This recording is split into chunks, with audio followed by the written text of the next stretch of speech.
Hello, thank you for joining me today. In this video we're going to take a look at the Eurohike Sendero 6 tent. This is a tent that my in-laws have had for about a year now, so I thought it was about time I did a video on it.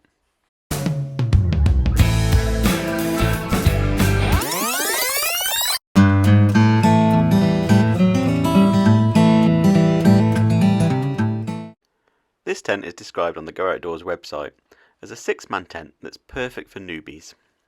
So let's take a look around and see if that's the case. On this side here we have a clear window, which has a curtain which can be brought up and down from the inside. As we go around you can also see that the guy lines of this are luminous, which is a nice touch to make them more visible at night. This is a tunnel style tent, composing of 3 poles. Pitching of this is fairly easy.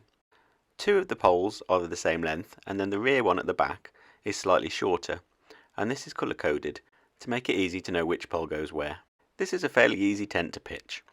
My father-in-law is, how do I put this, retired, and he has no trouble putting this up by himself. On this side we have another window. This time this is a mesh window, and the way you open this is from the outside, unlike the other window which you're able to open from the inside. On this one there's just 2 zips up each side and it velcros at the bottom, and then you can see the mesh, which when open allows a bit more fresh air into the tent. The toggles at the top allow you to unzip it, roll it up and secure it so you can keep it open easily. We'll just secure that back down with the velcro, and then on the bottom here we have the electric access point. This is only on one side, but just a standard little zip hole to allow you to thread your electric hook up through and into the tent. Around the front of the tent you can see here there are 2 vents, one on either side of the door, which again let a bit more fresh air in and help with condensation overnight.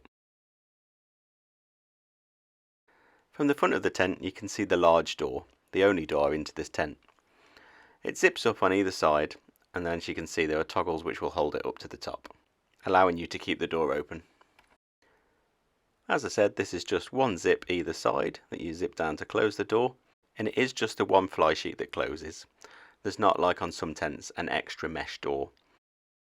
At the bottom we have this flap that is up at the moment, but there's a toggle either side that you can release to let this flap down a little bit more, so you have a flat entrance into the tent. Now this is great because you can have a completely flat entrance into the tent, but on the other hand you don't have a zip at the bottom of the door, so it's not completely sealed. Just something to bear in mind maybe if perhaps you have furry friends that you're keeping in the tent overnight. They could possibly squeeze through the gap between the door and the flap and get out. So let's take my flip-flops off and make our way into the living area of the tent. It's quite a spacious living area, and it is a good height giving you plenty of space to stand up. And on the left here we'll take a look at the other window. As you can see there's just 2 velcro clips that you undo, and there's toggles at the bottom so you could roll this curtain up to leave the window open permanently. Moving around to look at the front of the tent, you can see with the large door there's quite a good view out, and if you had a better view than our gazebo you could quite easily put a couple of chairs in here and watch the world go by. Turning around, let's take a look at the bedroom. Let's just close the door so you can take a look how this is when it's closed. To the left of the door are some toggles, so when the door is open you can toggle it up to keep it open and out of the way. You'll notice that there's a mesh panel at the top of the door. This doesn't have a curtain or a cover to cover it. This is great for letting some fresh air into the sleeping area, but it will also let light in. Now you've probably noticed that this bedroom is not a blackout or a nightfall type bedroom, so it will let quite a lot of light in anyway. So that is something to bear in mind if you're after this tent. If you can't sleep when it's light, it might not be the tent for you. The bedroom area is 3 meters 10 wide and 2 meters 10 deep. They say this can sleep 6, but that's something I wouldn't advise. You're going to be very, very cramped if you have 6 people in this bedroom. What I would advise this for would be for 4 people for maybe a short weekend, or 2 people for a very spacious, maybe week away, which is how my in-laws use it. They put a large yawn double airbed in here and are very comfy with plenty of space. At the top we have a little toggle where you can hang a light, and at the back again you can see there's mesh at the top to let more fresh air in.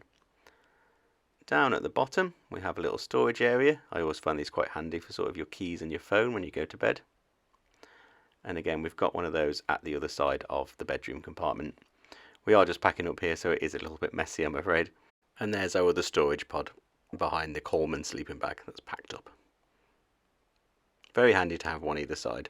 One thing to note is that the pegs that come with the tent aren't particularly good. They're the standard thin metal pegs that bend very easily when you try to put them in any sort of ground. So a great and pretty cheap upgrade to do as soon as you get this tent, and what my in-laws have done, is just to buy some cheap decent pegs. In terms of strength, this tent has been great. I mentioned in my last video, when we stayed here at Patruth Paddocks, our last night was pretty windy, and this tent stood up fine. No problems at all. We've also been away for a week or so with this, when it's been fairly misty and some constant rain, not heavy rain, and we've had no problems with water ingress at all, so it's been a reliable tent so far. In terms of packing away, also fairly easy. My father-in-law does this by himself, and tells me it's quite easy to get the tent back into the bag. My in-laws bought this tent on a wow deal from Go Outdoors last year. As you know, if you look at the prices at Go Outdoors, they do quite often change. But I think if you can get this tent on a deal, it is particularly good value for money for the size of the tent that you get. I hope you've enjoyed this video and found it useful. If you have, please give it a like, and even better, feel free to pitch up and subscribe to the channel for more camping related content. Thanks for watching and happy camping.